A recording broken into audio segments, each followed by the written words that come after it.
Hey, what up, No Nation? It's your host, Kelvin Hunt, editor of ChopChat.com. Welcome to the Built for Playmakers YouTube channel, where we talk FSU sports all day, every day. We're in full swing into the transfer portal. Early signing day is fewer than 10 days away. But one story that just won't die is FSU football getting snubbed by the College Football Playoff Committee. And frankly, I don't think this story will ever die among FSU fans, especially with FSU, hearing that ESPN is going to send College Game Day over to Ireland for the 2024 opener against Georgia Tech.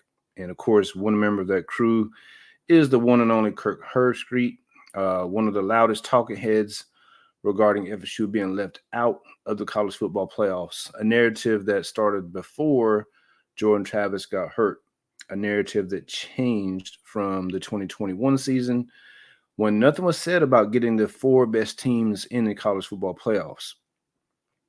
It's crazy how things change.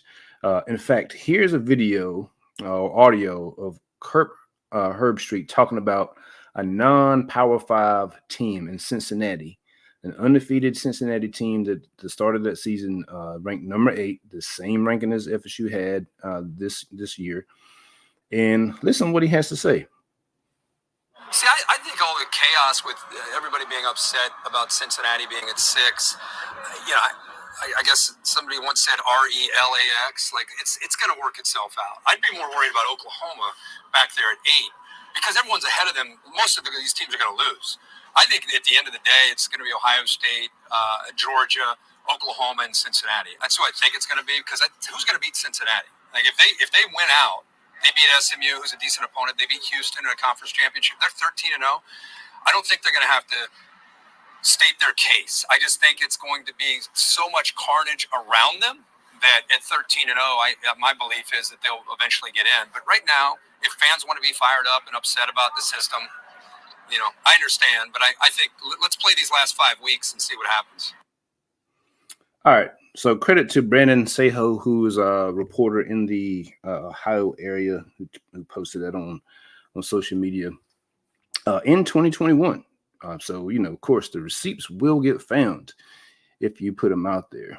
So mind you, Cincinnati only beat 2 ranked teams that year, a Notre Dame team that got taken to overtime in the season opener by a 5-7 FSU team, and Houston team that was ranked number 21 in their conference championship.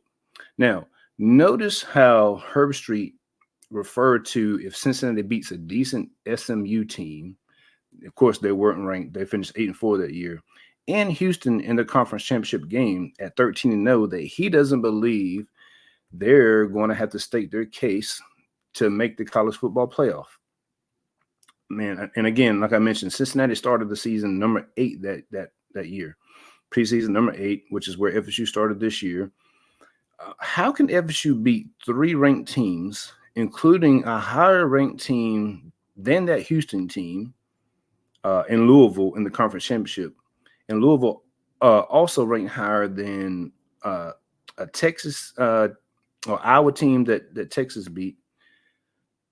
I'm sorry, an Oklahoma State team that Texas beat, and an Iowa team that Michigan beat, and not make the college football playoff. Well, I'm glad you asked, because ESPN and the talking heads realized if Alabama beat Georgia in the SEC championship, SEC wouldn't have a team in the college football playoff, since Alabama lost to Texas in week 2, and Texas was still ranked ahead of Alabama. So check out how they started to shift the narrative of FSU, and this is on November 14th. Now, mind you, this is before Jordan Travis got hurt against North Alabama. Check this out. Head-to-head is one metric, but it's not the only metric. So I'm just like you guys. I'm assuming Texas is kind of boxing Alabama out. But if you keep winning and bouncing off of guardrails and Alabama keeps getting better and better, it's worth at the very least a discussion there at the end. And what if both of them boxed out someone that was undefeated? That could happen too. We could have a lot to talk about on selection day. Yep. You never know. Let's Florida State don't want to hear that, Reese. That's not what I didn't call any names. Yeah.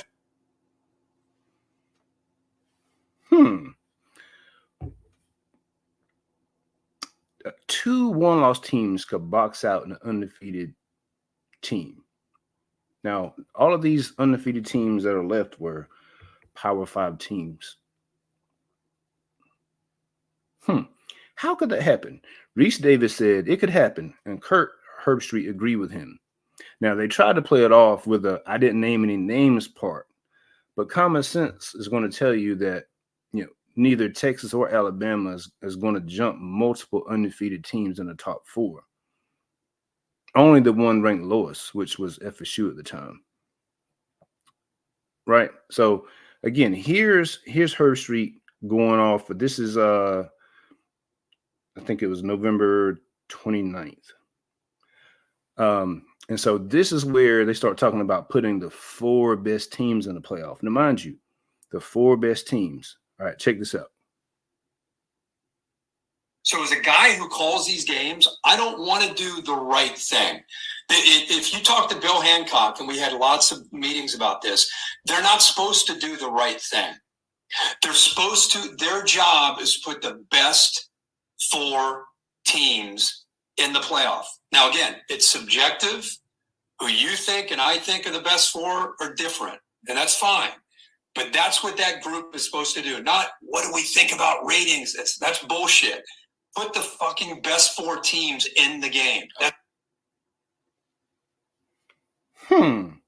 Now, that's interesting because you never heard that when he was talking about that 2021 Cincinnati team. He said all they have to do is go 13-0, and they wouldn't have to worry about stating their case. Now, what it is they didn't have to worry about it because the SEC was going to get a team in the playoff that year. Also, if we're trying to get the 4 best teams in there, how in the world is Georgia not in there? I'm just saying. So this year was the only time they were in danger of not getting a team in the playoffs. I'm talking SEC. So once Georgia lost to Alabama, they went on an all-out war on FSU during their ACC championship game against Louisville, when they had to play the third-string quarterback because the backup quarterback had a concussion. The entire broadcast was talking about how the offense struggled. They needed to score more points. They needed to, have style points. Now, nothing about winning the game or staying undefeated. They didn't say anything about FSU playing a third-string quarterback. They didn't say anything about Louisville being ranked number 14, which is higher than, again, Oklahoma State and Iowa, who Michigan and Texas were playing. They didn't say anything about how dominant the FSU defense looked or how they could potentially shut down a Michigan offense. They had less yards against Iowa than FSU did against a better Louisville team with their third-string quarterback. Man, listen, it's clear. Kirk Herbstreit and these other talking heads are SEC puppets for ESPN because ESPN is heavily invested in the success of the SEC. There's a reason why their TV deal with the SEC is much better than the ACC's deal with ESPN. ESPN felt like it was worth it to snub FSU and put an SEC team in the college football playoff, and they tried to find a loophole to do it, although they never used the narratives they've used this year. I mean, it's crazy. The only common denominator was the SEC was not going to have a team in the playoffs, and they did everything possible to make sure that wasn't the case. Now you got Herbstreit out here. He's politicking about how he feels bad for, Mike Norvell and the players. He's going on and on and on. Now he's talking about the FSU fans are being conspiracy theorists and talking about how FSU fans don't like facts. Man, listen, it can't get any more factual than everything I laid out here. It is the easiest thing to see ever. I mean, FSU fans are not going to let this go. And, he's going to hear about this one forever because as a former athlete, I mean, he knows that, this message, putting out there that goes against everything every real athlete or real coach stands for. I mean, that's why you see, and shout out to Booger McFarland for keeping it real and not folding to the pressure of those cats at ESPN. I mean, you got Coach K from Duke. You got all these people, all these NFL players, telling you like, hey man, that wasn't right. You know, this team's undefeated. They deserve the opportunity. And the crazy part is FSU was going to have their backup quarterback, available to play in the game. They're going to have 2 or 3 weeks to prepare for whomever they want to play, which it looked like it was going to be Michigan. Now, listen, Michigan's offense isn't anything special. And the way FSU's defense was playing, I think they were scared that FSU is going to make it an ugly game. I mean, listen, all Michigan games are ugly anyway, so what difference does it make? But I feel like they were scared that, FSU is going to bring that defense in there and put that thing on Michigan. And they found a way to avoid that happening. So, look, the receipts are out there.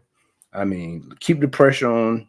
Man, this dude, he got to give an apology or something. This is ridiculous the way he's out there. And he can't shut up talking about this whole thing. I mean, it's crazy. Now he's getting defensive because he knows he's in the wrong. And so I'm just curious to see how much longer this is going to go on. I know FSU fans are not going to let it go. But I just thought, like, man, look, I got to put this out there, just lay it out. I put it on Chop Chat earlier on Monday, but I figured I would just go ahead and give a little more insight into it. And let me know what you think in the comments from these receipts with Herbstreit getting caught in 4K. Hey, appreciate you guys supporting the channel. Make sure you like this, share it, and we'll catch you guys on the next go round. Go Noles.